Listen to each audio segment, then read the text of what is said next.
I'm calling this meeting to order. Can you please stand so we can recite the Pledge of Allegiance? I pledge allegiance to the flag of the United States of America and to the republic for which it stands, one nation, under God, indivisible, with liberty and justice for all.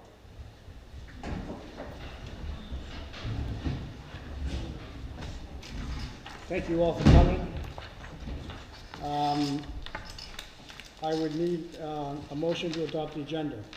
Motion to adopt the agenda? Do I hear a second? Second. All in favor? Aye. So passes 4-0. I need a motion to approve the minutes of the regular meeting of September 10, 2024.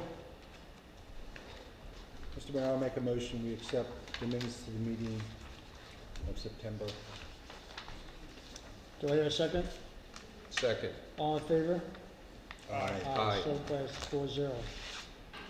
We're now going to move to communications and presentations. I'm going to move the presentation to the Millville Volunteer Fire Department first, if that's okay with you. Okay. You're good. You can leave. So I've got a letter here to President Harker that I would like to read. The Town of Ocean View has recently completed a review of your monthly reports. As you are surely aware, our community continues to require a high level of EMS support. The monthly ambulance calls outnumber fire calls each month and have tended up in recent years. This doesn't come as a surprise given the age of our population. We're thankful for the service the fire department has provided for both EMS and fire calls, and feel sure that our property owners would echo that sentiment. Thankfully, the Town of Ocean View's annual billing for ambulance service, which is included as a separate line item on our annual tax bills, continues to receive strong support, even though it's a voluntary payment. As you know, the funds collected are fully transferred to the fire department without any requirement for the fire department to handle the mailings, the collections, etc. For that reason, as well as a higher number of EMS calls, we're sure you will agree that it's important that the Millville Fire Company continues its current practice of maintaining the EMS service coverage with staff at the ready as a top priority. Doing this is very much encouraged, as it reduces the chance that Ocean View families and property owners will experience unnecessary delays for EMS service from another provider located further away.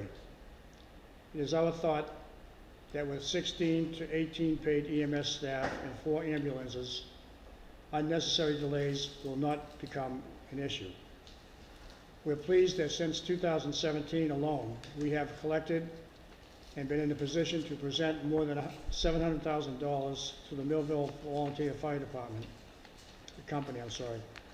from the above noted ambulance subscriptions. Likewise, the town's emergency services grant program applied for and awarded to the fire company annually totals nearly $1.3 million since 2007. This total includes the $100,000 provided in support of your recent building improvement project that updated the facility and increased the comfort of paid and volunteer staff while on duty. The Millville Volunteer Fire Company has been a grateful recipient of these funds and partner to Ocean View, a relationship we look forward to maintaining. In closing, and on behalf of myself and the council, we thank you for your continued service and strong partnership with the residents and property owners of the Town of Ocean View. Please pass on our appreciation to your teams. So again, thank you very much for all that you've done. Thank you, sir.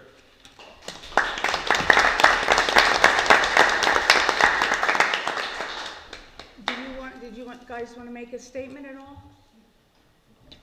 No pressure.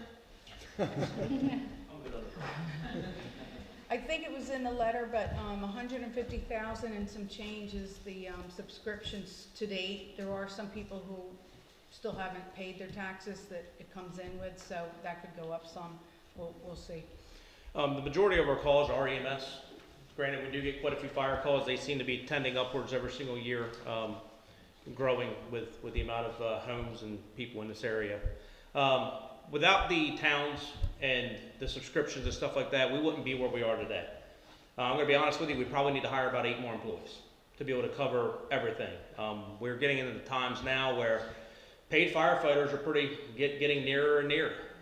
It's getting harder for the volunteers to get to the station. It's, you know, our response times are not as fast as they used to be with the fire calls and so on. EMS we're still doing fairly well with, and we need to continue to grow in that as well.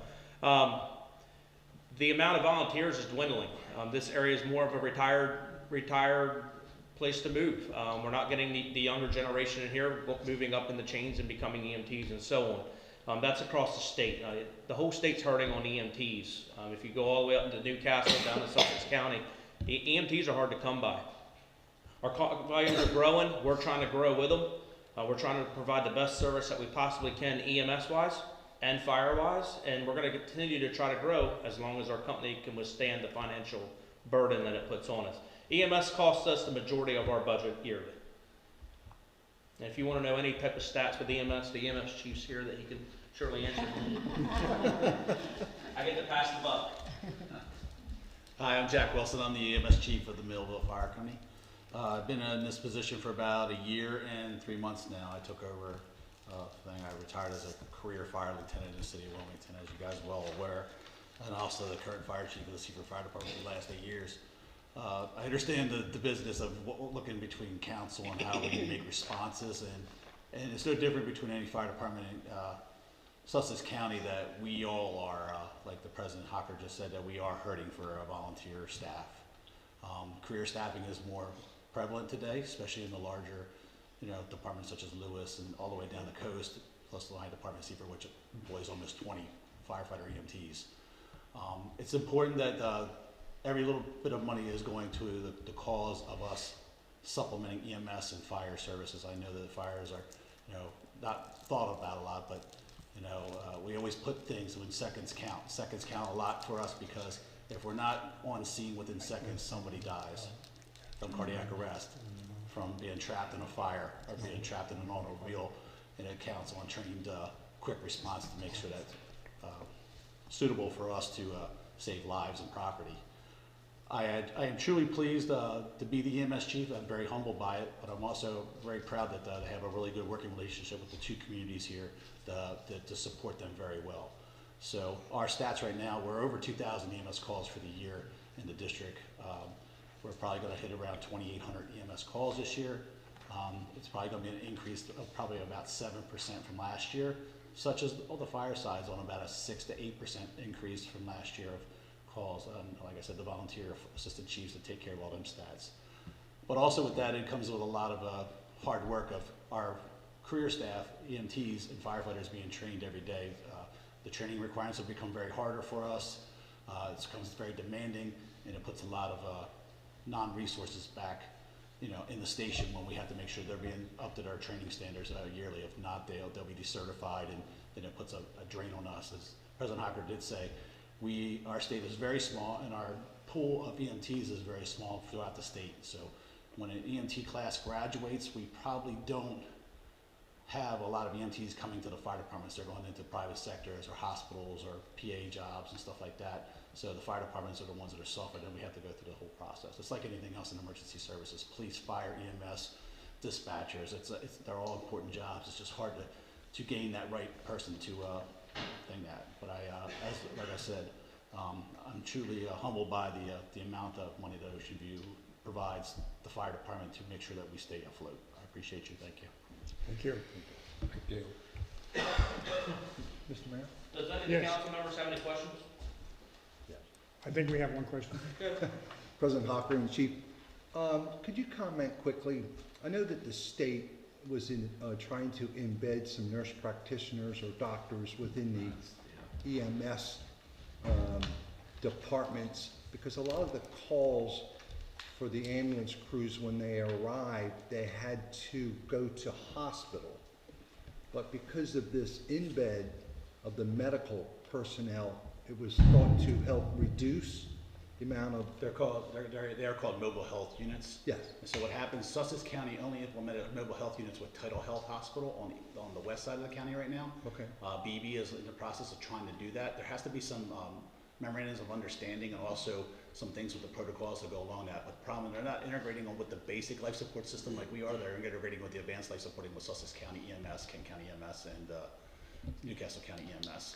And what is the cause of this is we do have a high number of citizens that are bedridden, not taking care of themselves very well. They're home bedridden, and we're getting multiple calls on these, which also ties an ambulance or emergency unit up.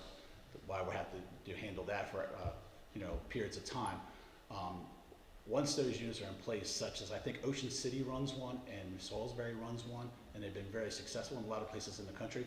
They just have not got it figured out for this side with BB, because it has to run on where the hospitals are located and where there's mobile health units running.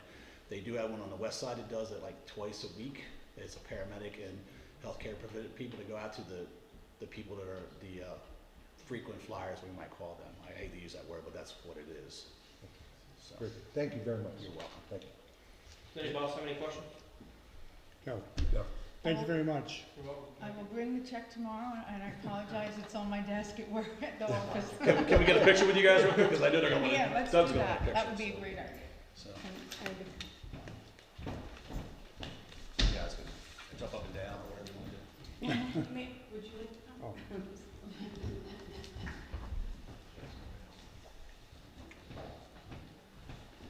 That's sick. I guess right in front there.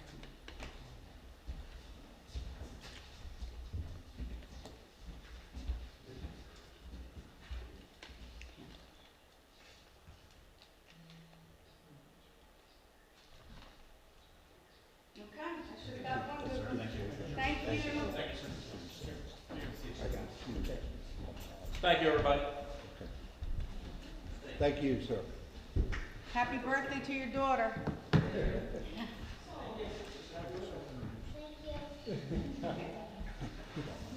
you, everybody. God bless you. All right, moving along, we're going to have a presentation by PKS in the financial audit that they've just completed.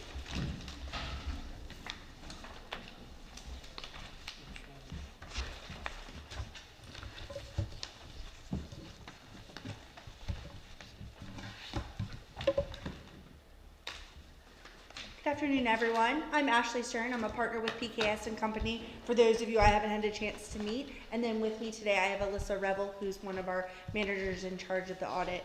Before we begin the audit, you should have a couple packages in front of you just to go through those. You have a thicker kind of bound package. These are your financial statements and our auditor reports. The thinner bound package is our auditor's communications.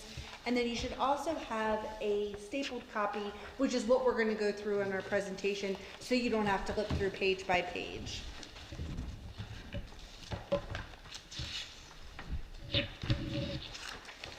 So on pages 1 through 3 of the financial statement, you'll find really what you're having an audit for. As part of our audit, we issue our opinion in a report format that it states our opinion on the financial statements in all material respects. I'm happy to state that we've issued an unmodified, previously known as unqualified opinion, which is the highest level of assertion that public accountants can place on a financial statement.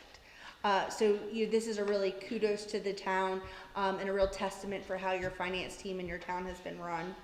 I think I've mentioned this in the past, but this used to be a given. Every town used to say, oh yeah, of course we got an unmodified opinion. Of course we had a clean opinion on our audit, but that's not really the case of what we're seeing now.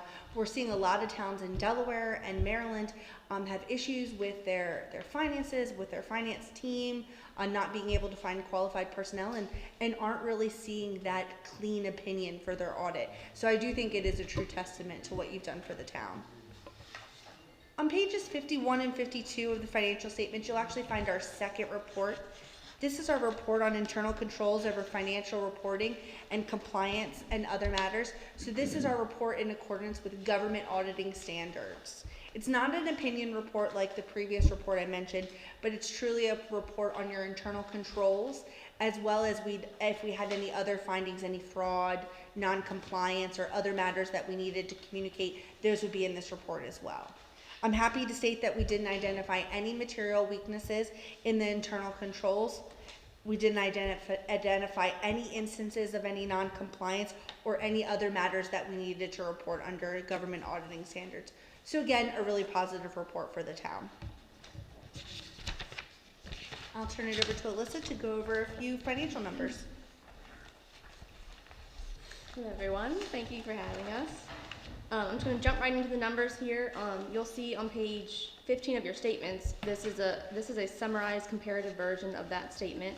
It's your statement of net position for your government-wide statement, so it includes your governmental activities and your business type activities. So for 2024, the total government had $32.8 million in total assets. In 2024, the total deferred outflows were $1.2 million.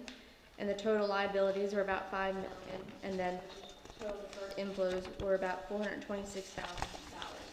All that leads to a total net position at the end of the year of 2024 of about $28.6 million.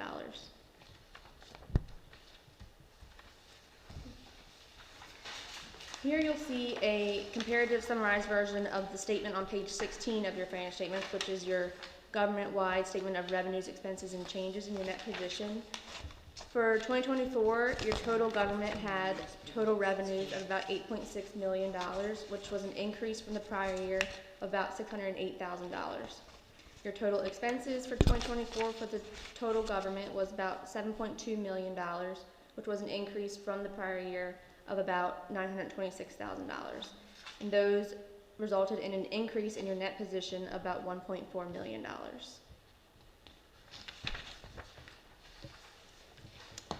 Next, you'll see just a visual aid of your governmental activities revenue.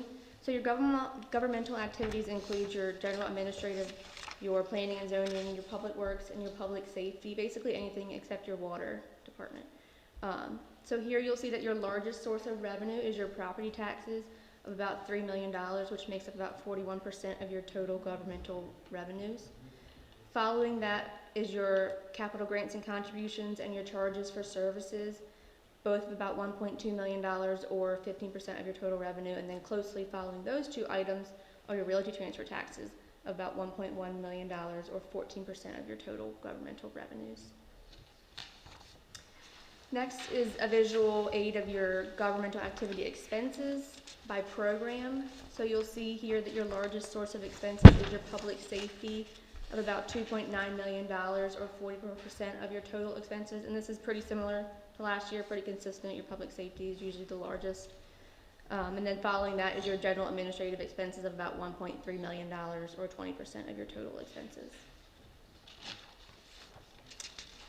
On page 17 of the financial statements is your general fund financial statements. This focuses on more of a near-term inflows and outflows and spendable resources of balances.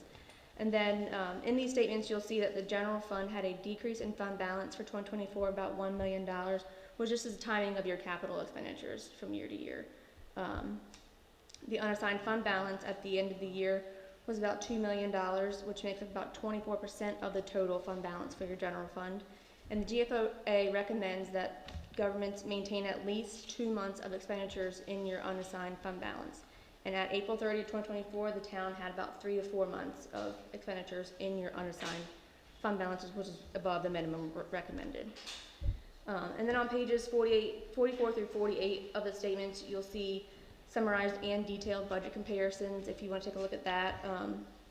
In total, the actual amounts were favorable compared to the budget of about $1.8 million. And this is due to your grant revenues and business and rental licenses were over the budget, and then mainly because of your town's overall expenses were under the budget due to the timing of capital projects again, when you were budgeted and versus spent. And then on pages 37 through 42 of your footnotes and 49 and 50 of your required supplementary information, you'll find a lot of information on your pension liability for the state of Delaware. This liability is measured as of June 30th, 2023 because the actuarial audit that we obtain is a year behind. So that measurement is as of June 30th, 2023, and your pension liability as of April 30th, 2024 is $158,000. The required contribution for 2024 was about $169,000, which was a decrease from the prior year. But the important thing to note here is that the town has consistently fully funded the required contribution for the retirement plans. And just some quick information on some new accounting pronouncements. The first one is GASB statement number 96. This was implemented during fiscal year 2024, but it did not have a financial impact on the town. And then looking forward to this year, current fiscal year, fiscal 2025, the GASB statement number 101, compensated absence, will be effective this year. And that just updates the recognition and guidance and disclosure of some of the compensated absences that you have.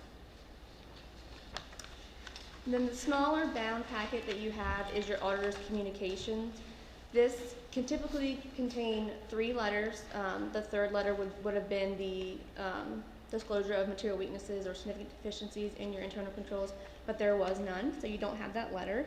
You just have 2 letters in there, with the first one being the management letter. And this just contains some best practices or suggestions that we have for your internal controls or procedures. We noted 3 things this past year, nothing major, just some, all of them really have to do with fixed assets, just some additional information or clarification of some GASB guidance. And then your communications with those charged with governance is the second letter there, and that just contains a lot of required audit language. But the important things to note are that we did not go through any significant difficulties during the audit. We didn't disclose any matters of noncompliance. We reviewed and agreed with all the estimates in the statements, and we had no disagreements with management. This time I'd like to thank Dawn and Carol and everybody at the town for putting up with us, asking all of our questions and requesting all of the documentation. I know it's like a invasion of your time, and so we really appreciate it. We love working with you guys, and let us know if you have any questions. Well, thank you very much. Good presentation. We like the results. Any questions? Thank you very much. Thank you. Can I just say something? Yep. I just wanted to thank you all for coming in, being open, and teaching us things when we need to learn them, especially keeping us abreast of new things coming before they come into play. And I want to just cheer our finance team, Dawn Parks, Carol Levitz, and Shawana Garrison, both of who are also here, for all their hard work, getting everything ready for when you come, and for the work that's done all year round to let us have this type of an outcome. So appreciate everybody's hard work. Thank you. Thank you. Moving on, we're going to move to the reports, the financial report from Dawn Parks.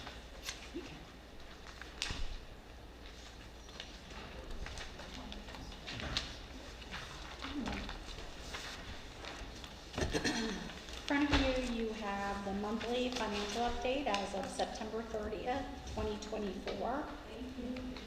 At the end of September, we have collected 98% of our current year of taxes. In October, Shawanda sent out only 66 delinquent notices, so way down from what you saw the month before, and we only have 2 accounts that have prior year taxes still standing. One of the 3 that I reported before came in and paid taxes in full. So now we only have 2 accounts with prior year taxes and 66 that are over current year. Our municipal water system, on September 11th, Tidewater gave us a list of 20 customers that have past due balances that were on the list for possible disconnection due to non-pay. Courtesy calls were done. Disconnection notices were mailed mid-September, and service disconnections for 4 properties were scheduled for October 2nd. 2 of the 4 properties made payment that morning, so we did not disconnect. One came in and paid after disconnection, and so as of right now, we still have 2 properties in town that do not have water service. Neither property is occupied as of right now. Moving on to our reserve and committed funds, our emergency reserve trust fund has a balance of $1,228,366. Our capital reserve trust has a balance of $1,360,975. The street repair replacement trust has a balance of a little over $1 million. The American Rescue Plan Act, we are dwindling down to the end of the eligibility to use those funds. We have just under $290,000. These funds have to be encumbered or used by December 31st of this year. As of right now, we do have projects. All funds are noted on a project, so we should be able to continue with the use of those funds without having to return them. The Emergency Services Enhancement Funds, this should be actually collected as of the end of August, or of September. We have $1,041,810, and that's 16 new home construction permits out of the 40 that were budgeted. So we're moving right along, right on target for the year. Transfer taxes collected through August 31st were 10% from new home construction sales, 8.7% from land sales, and 81.3% from resales of existing homes. Comes down to 2 new constructions, 19 land sales, and 38 resales of existing homes. At this point, we are 64,000 ahead of our year-to-date target amount, but we're heading into the slow months, so that's good that we're going in a little bit ahead of target. Your financial statement recap is followed by on pages 3 and 4, and the September analytics on 5 and 6. Please let me know if you have any questions. I'd be happy to research or answer anything you might have. Thank you, Dawn.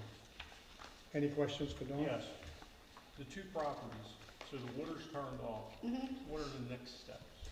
They would have to pay not only their owed water in full, they would need to pay the $150 that was charged for having someone to go out there to disconnect it. They have to call and ask for it to be restored, and they have to pay the $150 to have someone go out there and restore their service prior to any service being turned on. So, but suppose none of that happens. They don't want it turned back on. Eventually, we do a lien on the property. Dawn, nobody's in the house. Is that because there's no one been living in the house? As far as I know, both properties have been vacant. Have been vacant for a while. The one we know, is the normal one. And this time we had another property disconnected, and as far as I know, no one has been in that home for quite some time. Okay, so we'll check that just to make sure, because if there's no water, it actually is condemned. Yes. And we've had to do that. Thankfully, it's very rare. Our payment rates are very high. But we should check that just to make sure, because in case we do have to move in that direction. Any other questions for Dawn? No. Thank you. Thank you. Moving on to the public safety report, Chief. Yes, Mayor, you've got a copy of the public safety report, all of our response data for the last month and year to date is contained. Be happy to answer any questions you may have on that. A couple things I'd like to point out: there was 5 responses reported within the town of Millville. The volunteer unit logged 111 hours of volunteer time. The citizen emergency response team logged 14 hours. Real quick, a little bit about the CERT. Not everybody has a CERT team. We're one of the only CERT teams, actually in the state of Delaware. Ed Donnelly, who is our CERT commander, does a great job, and he's working all the time with the folks at Sussex County Emergency Operations Center and DEMA to stay on top of things, and that gives Ocean View a seat at the table when it comes to disaster planning and emergency response. So kudos to Ed Donnelly. our training from last month is listed there. We're starting to pick up on house checks as people are going away for the winter. Although some have gone to Florida and turned around and came right back. Yeah, but eventually more are going to leave. So our house check program is picking up some steam. On November 30th, we're participating again in the National Drug Take Back. Anybody that wants to leave unused prescription meds and used syringes can leave those at the police department. In the lobby, there's a box that's available during business hours, Monday through Friday. On the 30th, I believe that's a Saturday, same day I think as Cops and Goblins, there will be somebody at the police department all day long for anybody that wants to come by and drop off unused drugs. The staff participated in the Candlelight Memorial event that was honoring murdered Georgetown police officer Chad Spicer. I participated in the Homeland Security Committee meeting. We participated in the Dewey Beach Police Public Safety Day event on September 21st. We also have some correspondence from the chief up there in Dewey thanking us for that event. That's included in the report. As you're well aware, Mayor, I spoke with the mayor. The mayor and I both spoke at the annual Bear Trap Dunes HOA meeting. We have a new hire, a part-time employee, Ms. Kendall Hearn of Bishopville, Maryland. She was hired to manage our Police Accountability Committee and assist with accreditation. Both of those, the Accreditation Committee and the Police Accountability Committee are requiring a lot of work, and we felt that we needed to bring somebody in part-time to help manage that so we can do it correctly. And they're both unfunded mandates from Yeah, the both state. unfunded mandates from the state of Delaware. As far as the time spent working on the Police Accountability Committee, we have partnered with Dewey Beach, South Bethany, and Fenwick Island, and each one of those communities, as you're aware, signed an MOU to provide $2,000 each to help offset some of the costs associated with Ms. Hearn working on the Police Accountability Committee. We also brought on a intern from Sussex Technical High School, a criminal justice student up at Sussex Tech, Ms. Emma Cosgrove of Millville, and she's begun an internship with the police department. And just one other, we had a letter in the correspondence from Lawrence and Suzanne Cross. They're actually out of town limits in the estuary, just thanking us for responding to their home last month. With that, that's all I have. I'll be happy to answer any questions. Thank you, Chief. I got two questions. What do people do with liquid meds, medications, since you don't take those with the drug take back? Yeah, I don't, honestly, yeah, they say to mix those with sand, coffee grinds, and then dispose them, in the trash that way, but we don't take any, we can't take any liquids, in our drop box. Okay, thanks. I noticed there was a bicycle accident on Central Avenue last week. Was that person hit by a car, or did they fall off the bicycle? I think that's yet to be determined. There was a collision made, contact was made between the bicycle and the car, but, it's, he said, she said type of incident. The gentleman on the bike, I believe, was indicating that the car may have hit him and vice versa. The woman driving the car thinks that the bike actually ran into the side of the car. Fortunately, there wasn't any serious injuries. The roadway was shut down for a little while we were conducting an investigation. Thank you. Yes, sir. Any other questions for the chief? Just a question that's been bothering me because I've seen it lately.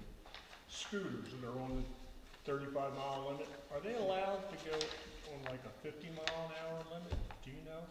No, they really, Because I see them the riding law the is, bike lane. it's very confusing when a law, as far as these electric scooters go, some of these shouldn't be on the roadway at all, but it's a very difficult thing to enforce. So I didn't know it if there depends was a on limit. the model and, the size of the motor, you know. and Is they it the really have to be standing stu- ones? Are we talking about the seated Well, or I've seen the standing? scooters, like, say, I don't know, 50 cc, I guess they are, and they're going up the bike lanes. Mhm. And then I see the same thing on a 50-mile-an-hour road, like Double Bridge, whatever that is. Yeah. And I thought they weren't allowed on that kind of road, because there is nothing on either side of that. So, just curious. Yeah. The ones with a license plate have to be operating on the roadway like Oh, that's a, the key. yeah, Okay. like a motor vehicle. Right. Not supposed to be in the bike lanes, we have issues with that all summer long, with them operating in the bicycle lanes. It's very difficult, unless you have a couple officers out there actually on foot flagging them over. It's very difficult, especially in heavy traffic, to get them stopped and, I just hear a lot about it, that's all. Thank you. Thank you. All right, moving on to the planning and zoning and development. Ken Semino. Thank you, Mayor. I have a very brief report this month. Silverwoods continues to construct townhomes out there in their second phase. Ocean View Beach Club finally has started making repairs to the infrastructure that they're going to turn over to us for maintenance. They've been working out there for about 2 weeks now. Delmarva Power had their subcontractor on site at their community center installing the cable for their low-level street lighting. And Shore Vista Community on Woodland Avenue is still working towards final plan approval for their stormwater. They're waiting for Sussex Conservation District and DENREC to approve those plans. And not on here is Stingray Harbor. Their punch list is complete. They submitted the as-built drawings to us for review, and bearing any complications and problems, I anticipate being in front of mayor and council next month with the deed to turn those streets over to us for maintenance. Capital improvements, finishing up the design for the culvert pipe that goes under Eastgate Boulevard in Avon Park. The plans are currently at DENREC. They're reviewing the portion of it that impacts the prong 4 of the deep hole tax ditch. Worth noting is this project is jointly funded by DENREC, the Deep Hole Tax Ditch Commission, and the Town of Ocean View. And I'm also in discussions with Representative Gray about some CTF funds for this project. Code enforcement, working with the solicitor to place a municipal lien on a property at 30 Brighton Street. Failure to pay fines related to section 93-2 of the town code. You want to expand on that a little bit, did you? No, we have one, we're just Yep. increasing that amount. 2 employees attending training up at the Susan Miller and Kristen Powell at the Institute for Public Administration in Dover. COs and permits, business and rental licenses for your review. Any questions, I'll be happy to answer. Thank you. Any questions for Ken? Good brief report, thank you. Moving on to the town manager's report. I'll take the hint. Yeah, just real quick, I'll go through some items of my report. As you know, this building was used for the first time for the state's primary election in September, and the Department of Elections reported that it worked out very well, and they're very likely going to want to continue to use it in the future. The center will also be utilized on November 5th for the general election as well. We've had, as you know, we had to block off certain dates of usage and things like that in advance once the machines get in the building. And the town receives about $300 for each election day for the opportunity.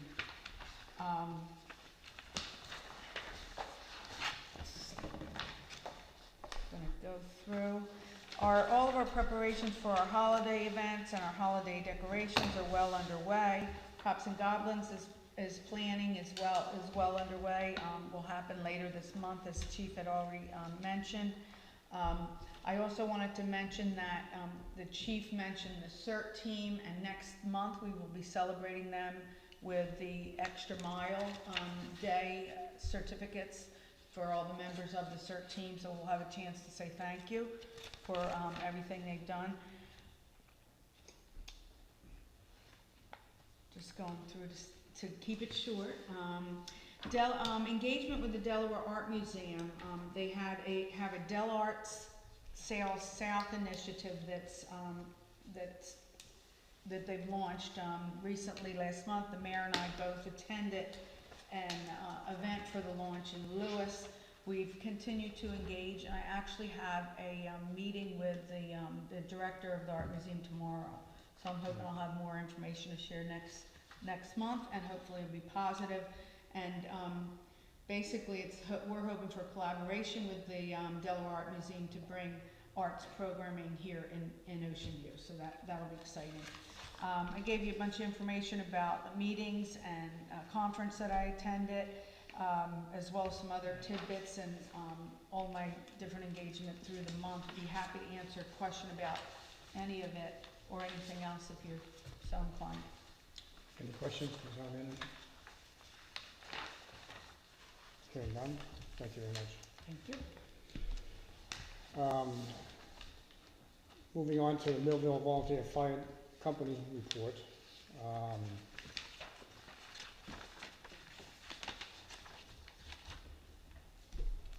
Last month, there were 267 calls by the fire department, of which 221 were EMS calls.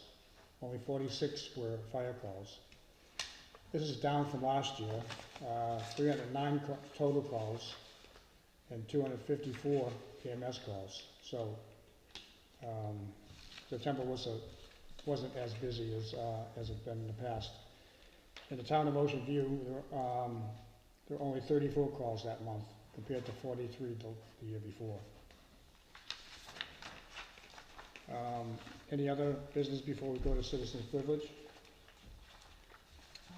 Hearing none.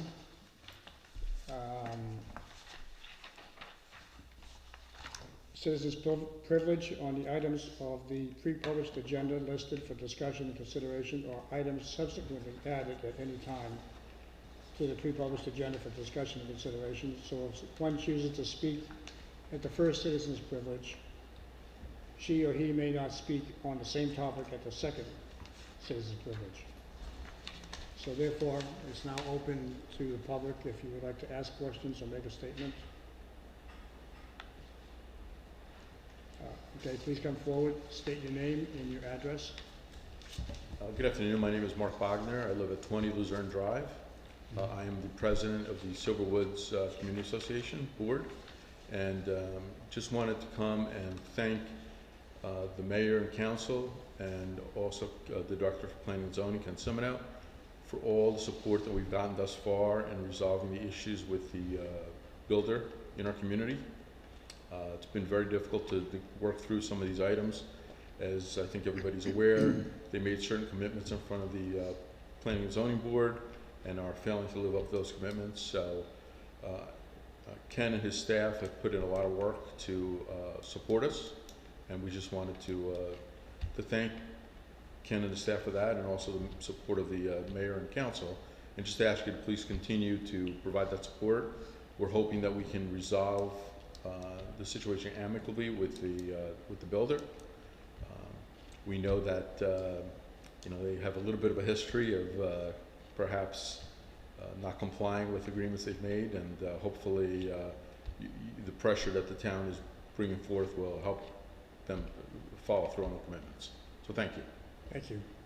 Well, today, I and Councilman Walsh and Ken Simino met with PISA to go over some of the issues that you have brought to our attention. And I think you will be hearing from them soon to see if they come to some accommodation. Thank you very much, really appreciate that. And on a side note, thank you for support of the Millville Fire Department, not only my resident, but also volunteers. So. Thank you very much for your service.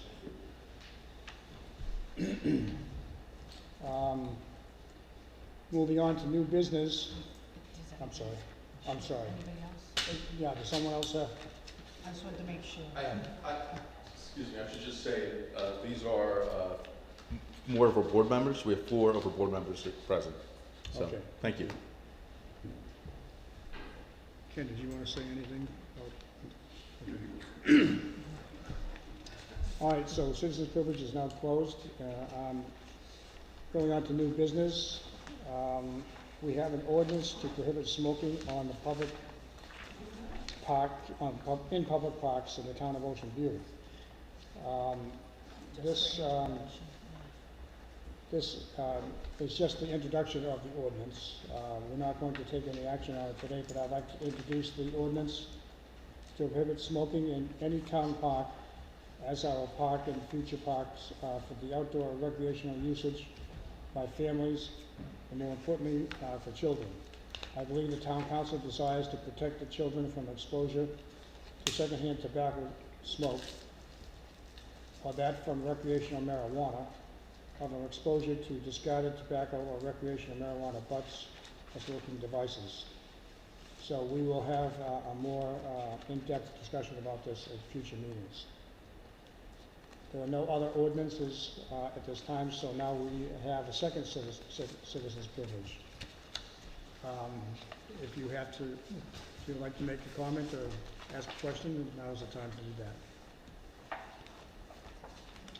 Okay, thank you very much. We have no executive sessions, so we do? Yeah, we do. Oh, well, surprise, surprise. All right, so we are going to excuse ourselves for a little while for executive session. Need a motion, Mayor. And we need a motion to do that. Make a motion, we adjourn to executive session. Do I hear a second? Second. All in favor? Aye. Okay.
go out of executive session? Before we get that motion, Mayor, I'd just like to note for the record that no action was taken in executive session, so that we'll need a motion to come out of executive session. I'd like to make a motion we adjourn from the executive session. Second? Second. All in favor? Aye. So passes. Thank you. Now I need a motion to adjourn the meeting. Motion to adjourn the meeting. Wait a second. Second. All in favor? Aye. So passes. Thank you. Thank you. Thank you.